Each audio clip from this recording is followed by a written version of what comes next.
Mas vamos agora iniciar nosso estudo e continuar a série de estudos em Lucas. Então, o Evangelho segundo Lucas. Hoje nós trataremos do capítulo 14. No capítulo anterior, nós falamos sobre 3 pilares praticamente. Primeiro deles, a necessidade de arrependimento. Foi o que iniciou e finalizou o capítulo 13, a necessidade de arrependimento de Israel e o quanto o desprezo desse arrependimento, tantas vezes chamado por Deus, culminaria em julgamento em Israel. Nós vimos também os verdadeiros filhos de Abraão, representados naqueles humildes que seguiam e ouviam a Cristo, naquele que verdadeiramente ouve e obedece a sua palavra. E vimos no centro, no coração do capítulo, a expansão do reino, o quanto o reino cresceria, e esse é um fato, uma promessa, uma garantia do nosso mestre, que o seu reino seria expandido. Bom, seguimos então para o capítulo 14 de Lucas, e trataremos desses 35 versículos, basicamente que são separados aí em 3 blocos. Vamos começar lendo os versículos de 1 a 6. Lucas 14, de 1 a 6, que diz: Certo sábado, entrando Jesus para comer na casa de um fariseu importante, observavam-no atentamente.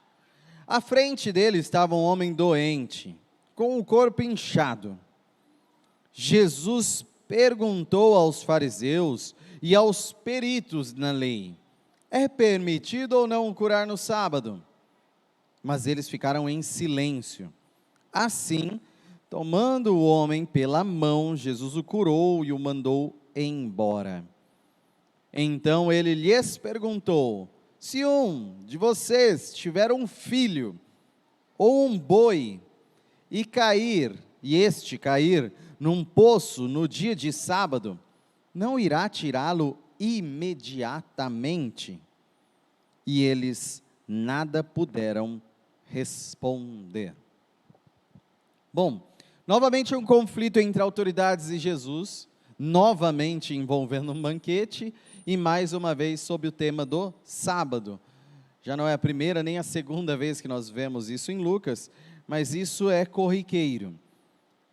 E isso gera tamanho desconforto que parece configurar no texto um teste mesmo, uma tentativa de conflito com Jesus, feita agora pelos fariseus. Bom, por mais que existia, desde o capítulo 12, no final, a gente viu que está uma intensa perseguição a Jesus. Tem um povo bem líder religioso que está tentando derrubar Jesus nas palavras, nos estudos de Jesus. Mas, mesmo assim, chama para comer com eles. Isso é algo curioso.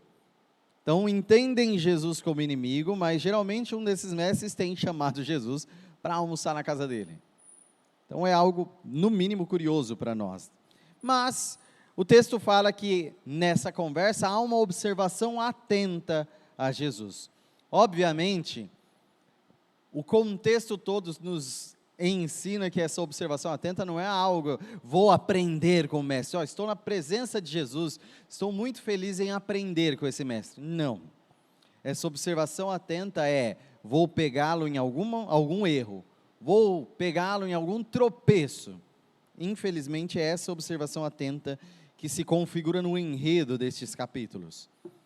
Era normal até esses mestres, esses rabis itinerantes, como nós vemos Jesus, que não fica apenas em um lugar, mas anda por vários lugares, após ensinar, principalmente num sábado, ser convidado sim para um almoço. Então, por eles transitarem, e lembrem-se, é um sábado, eles não fazem o almoço no sábado, o almoço está pronto desde ontem, mas não tinha um micro-ondas, é bem diferente do nosso costume, né? Então estava tudo pronto desde o dia anterior, desde a sexta-feira, porque no sábado não se prepara o almoço, apenas se almoça. Então, esses rabis são geralmente convidados para almoçar, para comer. Aqui fala de refeição, mas a palavra no original dá a entender que é um almoço mesmo, tá? Não é uma janta. E são convidados, então, junto a religiosos, junto ao pessoal da alta daquela sinagoga, para terem essa refeição. Mas, estranho a essa refeição é ter alguém doente ali no meio. O que nós temos como estranho aqui é esse rapaz que estava com o corpo, esse homem que estava com o corpo inchado. Geralmente, quem é impuro, entendido como impuro, não entra para uma refeição. Isso seria algo um pouco terrível. Então, nós vemos em alguns momentos Jesus, nessas refeições, tendo contato com pessoas não entendidas pelos mestres judeus como puras, e isso ser escandaloso. Agora, por que entrou neste caso este homem doente?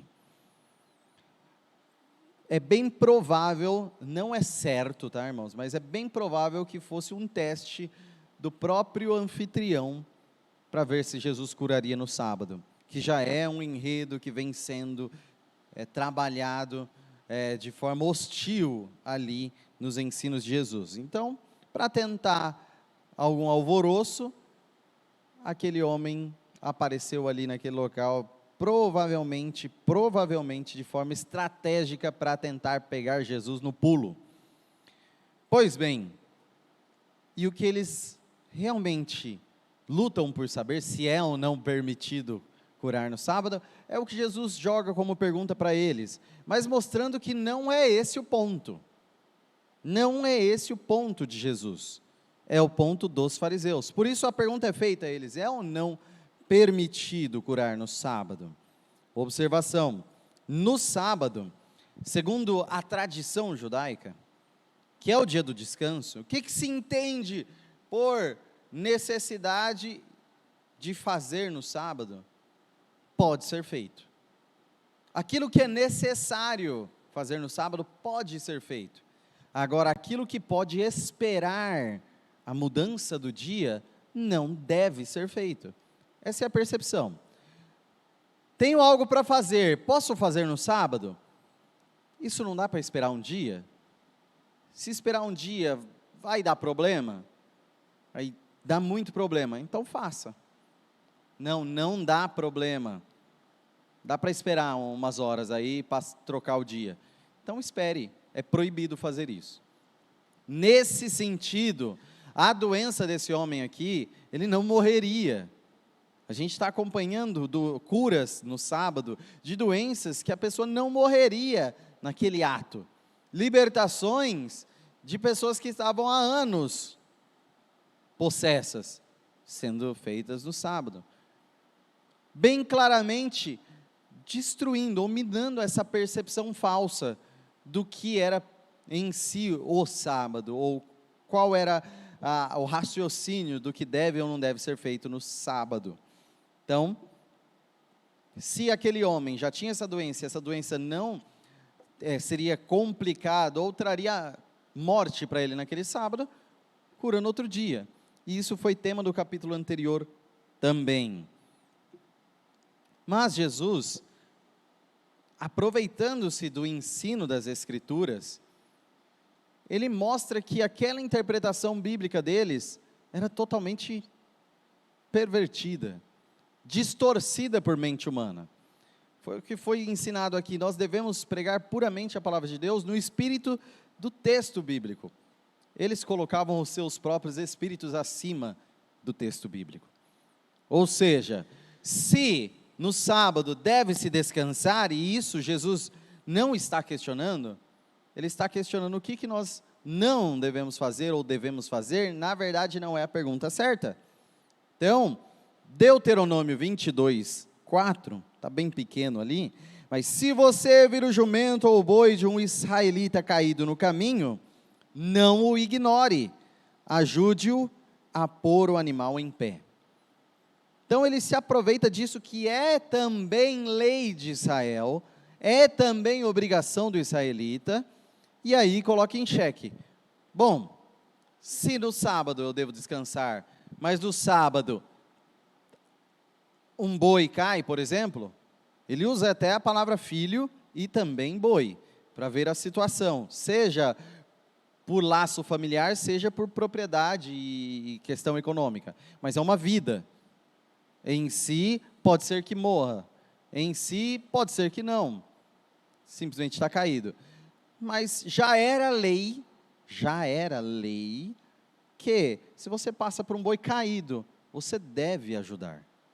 Então a preocupação, não seja com a vida animal, a criação toda em si, seja com o próximo, pertence dele, ou o amor ao próximo, o filho caído no caso do que Jesus mostrou, em si, o que ela ensina é exercer o amor. Exercer o amor é a interpretação da lei. A lei se resume no amor, mas aqueles mestres conseguiam até da lei tirar o amor, e simplesmente segui-la de uma forma não amorosa. Então, não importa que o rapaz está doente e foi curado da sua doença, a questão deles é, pode ou não pode no sábado.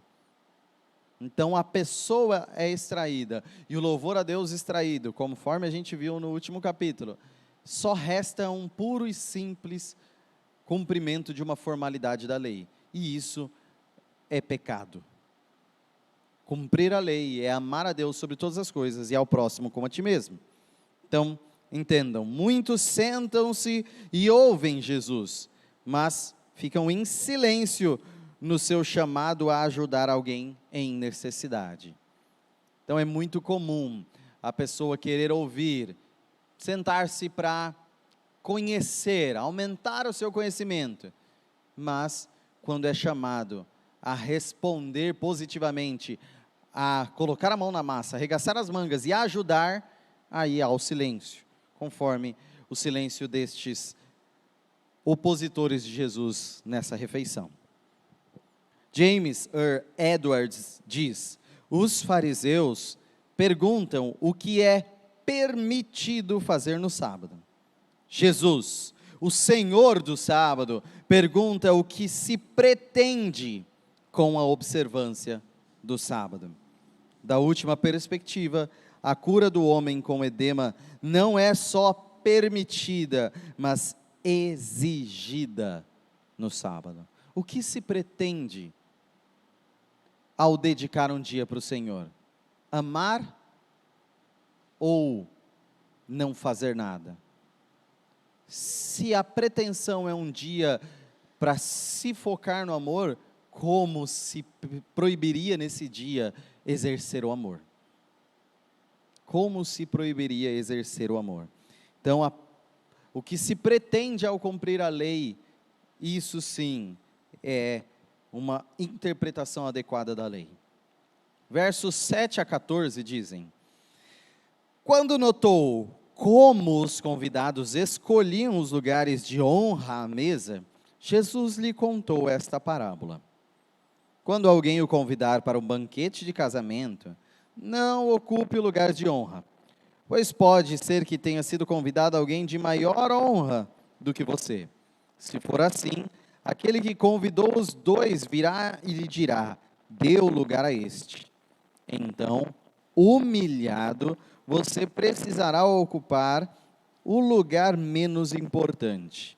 Mas quando você for convidado, ocupe o lugar menos importante, de forma que, quando vier aquele que o convidou, diga-lhe: amigo, passe para um lugar mais importante. Então você será honrado na presença de todos os convidados.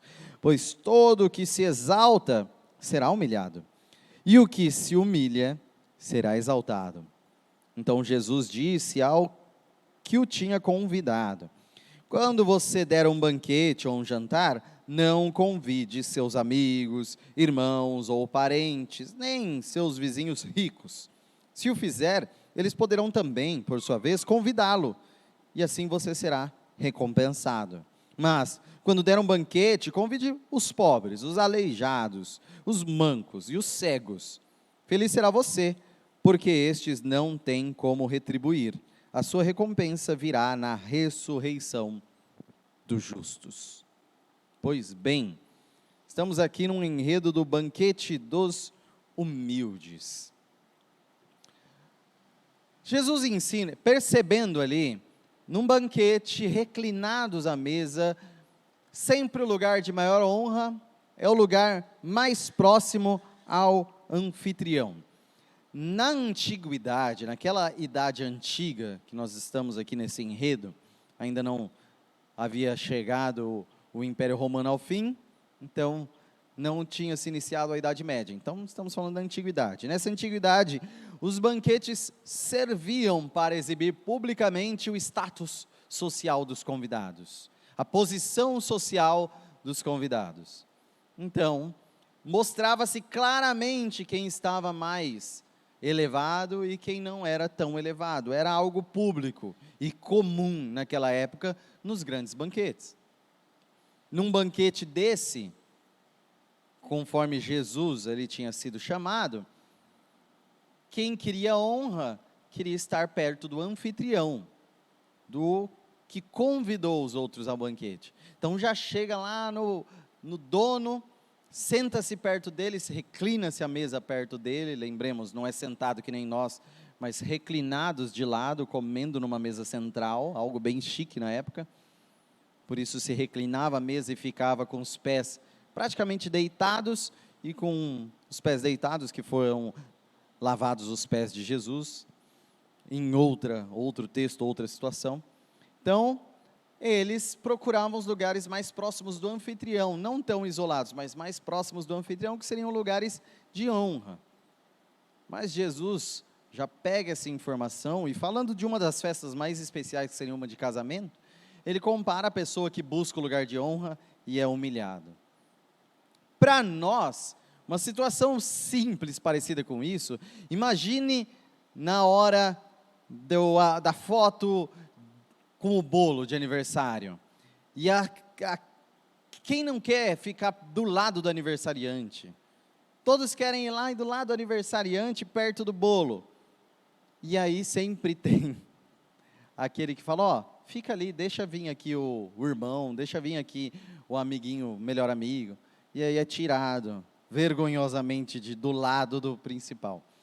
Esse é o enredo do constrangimento público aqui.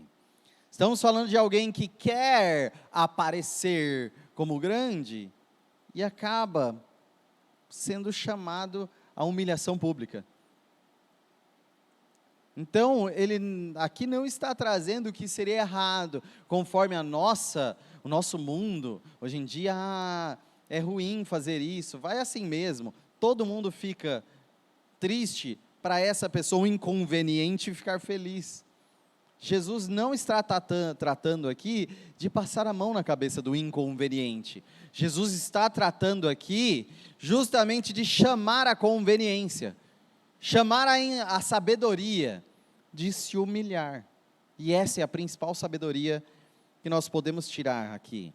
Então, os humildes devem se humilhar para que sejam exaltados, e isso é uma garantia divina. Observação, o que Jesus está ensinando aqui era conhecido, era comum para o judeu estudante da palavra. Provérbios 25, 6 e 7 já diz: não se engrandeça na presença do rei, e não reivindique lugar entre os homens importantes. É melhor que ele lhe diga, suba para cá, do que ter que humilhá-lo diante de uma autoridade. Isso já era conhecido, faz parte do livro de sabedoria lá em Provérbios. Mas a tentação por estar bem na foto, ela é desde a antiguidade. Ela é desde sempre na ambição do homem. Mas Jesus nos chama à humildade. Então, deixando claro a questão do convidado ser aquele que não se exalta, mas se humilha, ele faz uma comparação e chama-nos a atenção aqui a uma parábola, já focando no anfitrião. Tantas pessoas aqui querem se exaltar. Vamos falar do convidado mais importante? Então ele fala, quando for fazer um banquete, não chama as pessoas que te amam e podem retribuir. Chama as pessoas que não podem retribuir. Chama as pessoas que não são tão importantes. Esse é o grande ensino. Não quer dizer que você não pode, numa festa, convidar amigos e familiares. Não é esse o sentido do que Jesus está ensinando aqui. Mas ele está renovando aqui, aos olhos e ouvidos de todos ali, o supremo valor da graça, do favor imerecido, da incapacidade de retribuir ou apresentar pagamento. Quando você não paga, a coisa é de graça. Então, aquele que não pode pagar só pode receber por graça, só graça. Então, chame os incapazes de retribuir a você, porque aí sim você entendeu o reino de Deus. Aí sim você entendeu o verdadeiro sentido do que Jesus está ensinando ali. Então, nos ensina a fazer aquilo que Deus faz, pois é assim na salvação, é assim com todos nós. Não ache que você foi chamado pelo Evangelho de forma eficaz, porque você merece ou é melhor do que quem recusa. Não ache que você aceitou a Cristo, porque você tem mais bom senso, ou uma inteligência, ou uma humildade maior do que aquele que não aceitou. Entenda, você é chamado eficazmente pelo Espírito Santo de Deus, porque você não merece, porque não há motivo em você, não há condição que você consiga pagar, é por graça, somente pela graça que você é chamado a Cristo. Entenda, o time de Jesus, quando escolhe lá na educação física, todo mundo escolhe os melhores e deixa por último. No time de Jesus é o contrário, eu estou aqui e eu sou o pior. Então ele chama os piores, ele chama os humildes, ele chama pecadores. Versículos 15 a 24. Ao ouvir isso, um dos que estavam à mesa com Jesus, disse-lhe, feliz será aquele que comer no banquete do reino de Deus.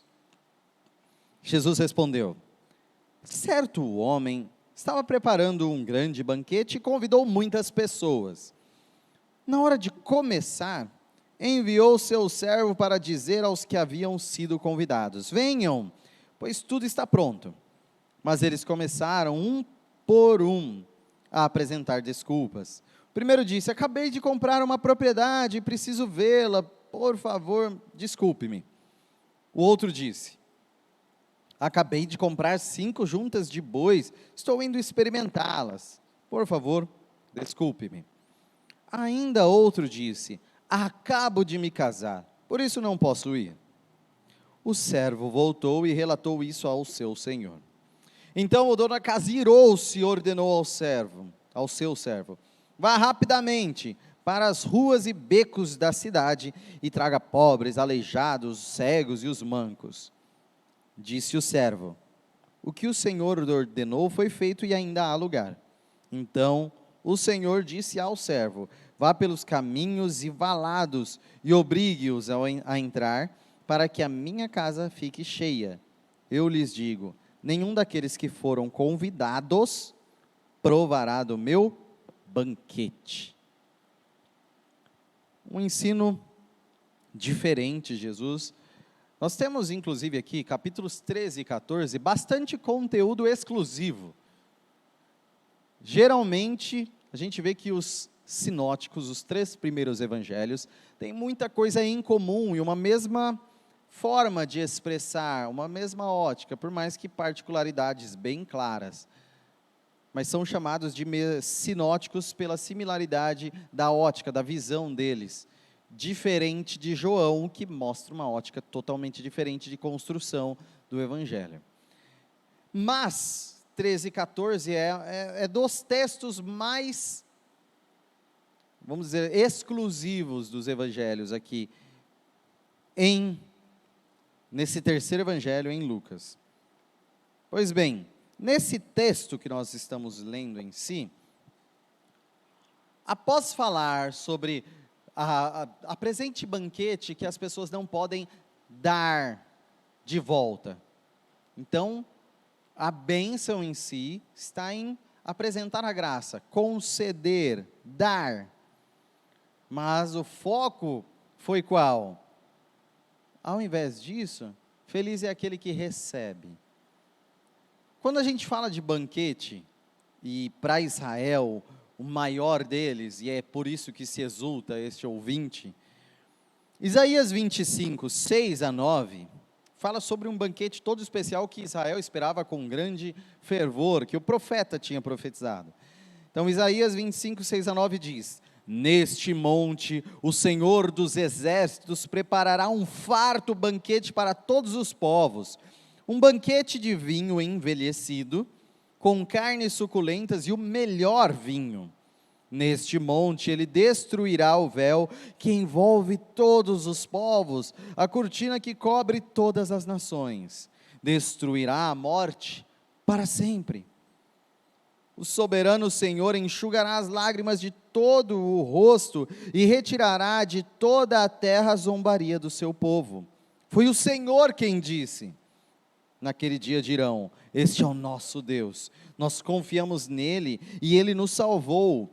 Esse é o Senhor, nós confiamos nele, exultemos e alegremo-nos, pois ele nos salvou. Então, quando Jesus diz, feliz é aquele que dá, esse homem lembra desse banquete e muda totalmente o espírito da coisa. Ele foca no banquete, não na graça, e aí lembra, feliz é o que receber. Então, receber o convite para estar nesse banquete, estiver lá, comer desse banquete. Esse é o feliz. Jesus fala, saiu do raciocínio, meu querido, e volta para a grande lição aqui que ele estava ensinando.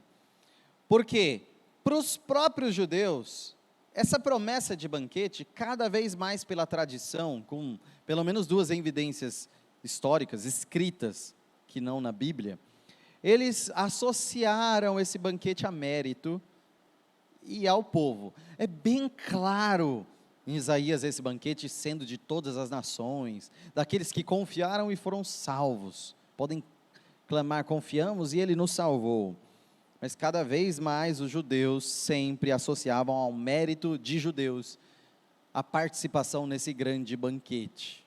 Do contrário, feriria o orgulho deles também, né? Então, a tradição judaica queria sempre associar o acesso ao merecimento. Mas Jesus já volta. Quem, na verdade, recebe? Entenda que a lição é graça. Então, quem recebe? Quem participará desse banquete? Lembremos, os convidados rejeitam. Os convidados rejeitam. Lembra-nos muito João falando, veio para o que era seus, mas os seus não o receberam. Então existe aqui uma comparação muito comum desse texto com a própria evolução aí da salvação, do plano da salvação. A chamada de Israel nos seus religiosos e a rejeição dos religiosos. Depois Jesus chamando publicanos, pecadores, prostitutas, e estes sendo salvos, mas não são o suficiente. Depois, no Espírito Santo sendo levado a todas as nações, o Evangelho. Então, 3 estágios aí do plano de salvação são associados geralmente, e não seriam de forma alguma fora desse contexto, sem dúvida pode ser entendido assim. Mas, dentro desse sentido aqui que nós vimos, ele compara com um anfitrião que os seus convidados não querem. Eles arranjaram outros compromissos. E isso se estende a nós, não apenas aos israelitas religiosos, mas a qualquer um que é chamado, convidado, mas fala, tenho outra coisa para fazer. 3 coisas são destacadas aqui. Primeiro, família, não nessa ordem, mas família, trabalho e propriedade. Família, trabalho e propriedade são destacados aqui como desculpas para não ir. Então, um fala da sua propriedade, o outro vai testar as juntas que ele comprou, então, com a sua ocupação, com o seu trabalho, e outro acabou de se casar, e mostram que, na verdade, muitos que são convidados preferem coisas desse mundo a seguir a Cristo, ou acima de seguir a Cristo. Então entendam, e isso vai ser trabalhado ainda nesse texto, com o preço do discipulado. Família, trabalho e propriedade não podem te afastar de Jesus. Não podem te afastar de Jesus. E aí ele sai a convidar depois, chamar depois, não mais os convidados, dos quais ele falou, nenhum dos convidados participará da festa. Nenhum dos convidados. Deixando claro aquele enredo de rejeição a Jesus pelos religiosos também, sendo uma grande lição a eles. Mas principalmente falando, estou chamando pecadores, estou chamando humildes, estou chamando nas ruas aqueles que não poderão retribuir, não é por mérito, porque aqueles que acham que têm mérito, na verdade eles querem outras coisas desse mundo, mas aqueles que não consideram que têm nada, e não podem retribuir, pagar a salvação, estes estão sendo chamados à salvação, salvação que é pela graça. Então, entendam, quando fala na terceira viagem aí do servo, chamou os convidados, não vieram, chamou mancos, pobres, vieram, mas ainda não deu todos os lugares, e depois foi para fora obrigar gente a vir. Essa obrigação não tem nenhum enredo aqui no texto, querendo dizer de obrigação de servir, no sentido de coação, Deus vai coagir você, não é esse o enredo aqui, está falando simplesmente que é tamanha benevolência, que vai até obrigar pessoas a serem felizes aqui. Então está dando alusão ao bom anfitrião, a bondade suprema daquele que chama para a sua festa. Então o anfitrião, que é Deus, ele não exclui ninguém, todos e qualquer um são chamados. E lembre-se, a rejeição dos convidados é usada para chegar a todos. Isso daí, conforme Paulo coloca lá em Romanos 11, a rejeição mesmo, 10, 11, a rejeição de Israel é para chamar os gentios. Também isso é uma das aprendizagens aqui nossas. J.C. Ryle diz, se o homem não é salvo, a culpa não está em Deus. O Pai está disposto a receber todos os que vierem a Ele por meio de Cristo. O Filho está pronto para purificar os pecados de todos os que vierem a Ele pela fé. O Espírito Santo está pronto para habitar em todos os que pedirem ao Pai.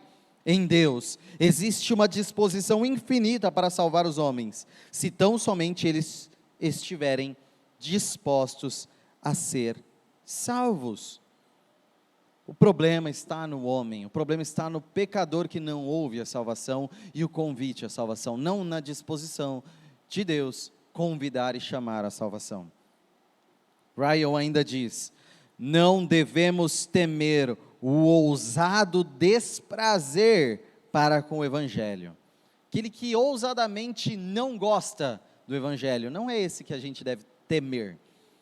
E sim, o espírito de procrastinação, conhecem essa palavra? Deixar as coisas para depois?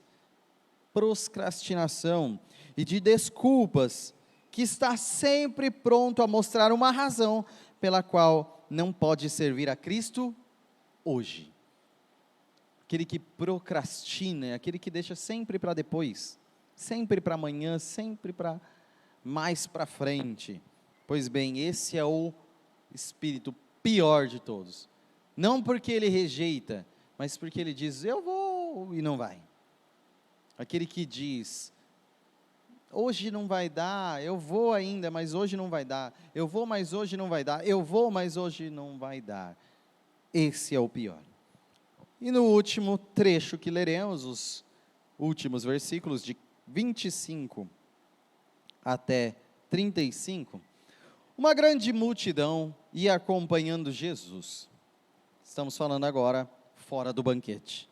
Este, voltando-se para ela, disse: se alguém vem a mim e ama o seu pai, sua mãe, sua mulher, seus filhos, seus irmãos e irmãs, e até sua própria vida, mais do que a mim, não pode ser meu discípulo. E aquele que não carrega a sua cruz e não me segue, não pode ser meu discípulo. Qual de vocês, se quiser construir uma torre, primeiro não se assenta e calcula o preço, para ver se tem dinheiro suficiente para completá-la? Pois se lançar o alicerce e não for capaz de terminá-la, todos os que a virem rirão dele, dizendo: este homem começou a construir e não foi capaz de terminar.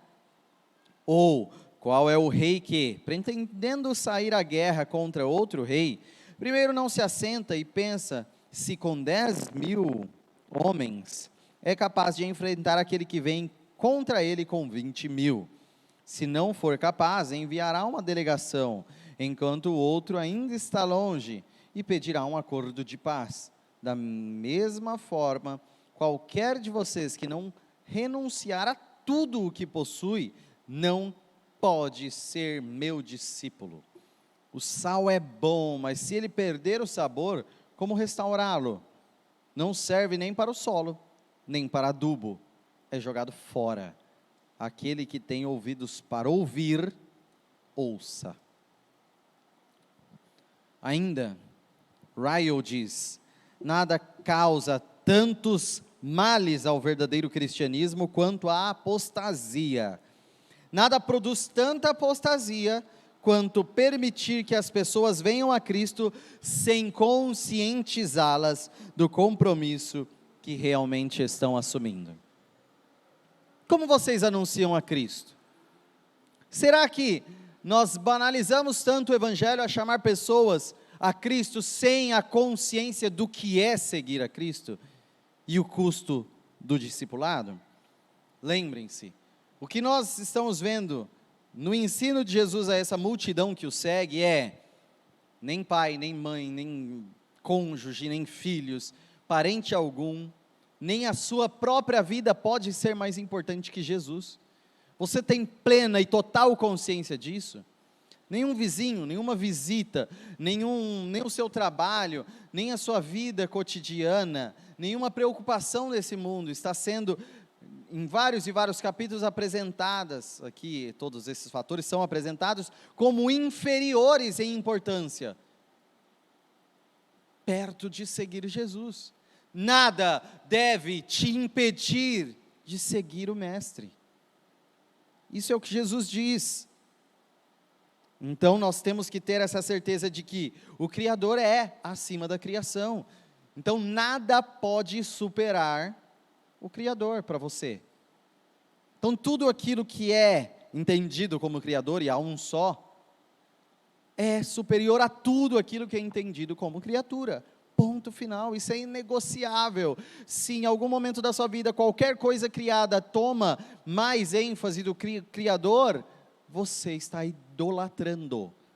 Tornar alguma criatura acima do Criador é idolatria. É tornar acima de Deus. Então, evangelizar significa sim encorajar pessoas a seguir o Mestre, mas também apresentar o custo, apresentar o que se deve ser e se tornar, e qual é o fim também desse projeto de seguir Jesus. Bom, aqui ele mostra, com essas duas comparações, na construção de uma torre ou em uma guerra. Lembrando, se você está iniciando um projeto, você analisa se você tem recursos suficientes para concluí-lo. Gestão básica de projetos. Não dá para você começar um projeto e na metade para frente você não consegue construir. Você perdeu tempo, dinheiro desse projeto e ainda passou vergonha, vexação pública. Da mesma forma, você não vai para uma guerra sabendo que você não consegue. Ou seja, como nós estamos vendo nesses dias nossos de guerra da Rússia contra a Ucrânia, pode ficar tranquilo que o que nós estamos vendo é que o presidente, entre aspas, bem ditador, da Rússia, ele calculou bastante se ele conseguiria a guerra. Por muito tempo ele está se preparando. É isso que está falando. Alguém que vai à guerra não vai sem entender qual vai ser o custo e qual vai ser a necessidade lá na frente. Então se prepara. Aquele que começa a construir a torre não vai lançar o fundamento se sabe que não conseguirá concluir. Da mesma forma, aqui não é a ênfase iniciar um projeto. E quando nós falamos de evangelização, não é a decisão ou aceite, iniciar a vida com Jesus. É ter noção desde o começo do que é necessário para concluir a vida ao lado de Jesus. Ou seja, se você vai evangelizar alguém, você deve apresentar que essa é uma opção e um meio de vida que vai lhe custar tudo. Que vai lhe custar tudo o que ele tem. E, logicamente, será a melhor decisão da vida dessa pessoa. E, sendo assim, aquele que no meio do caminho volta atrás, aquele que diz seguir o mestre, mas depois não segue, aquele que depois as desculpas, a vida e os espinhos, como diz a parábola, né, do semeador, sufocam o seu cristianismo, é chamado de inútil no texto.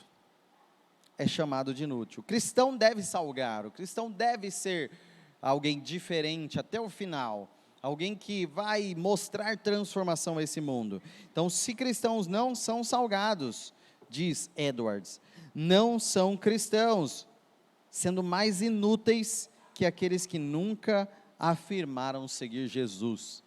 Mais inúteis do que aqueles que nunca afirmaram seguir Jesus. Então, para encerrarmos, Ryle diz, sim, encorajemos aqueles que estão no início da vida espiritual em suas almas. Entretanto, jamais insistamos para que prossigam sem lhes contar o que está envolvido no verdadeiro cristianismo. Nunca ocultemos deles a batalha e o labor intenso. Digamos, venham conosco, mas também calculem o preço. Venham conosco, mas calculem o preço. Vamos orar para encerrarmos? Santo e glorioso Deus, nós louvamos pelas Tuas Escrituras, louvamos, ó Pai, pelos ensinos que nos destes, e por deixar claro para nós, que a nossa vida, essa vida que tem um tempo, um prazo, essa vida que é extremamente limitada, não deve em nenhum ponto dela ser superior à nossa vida eterna.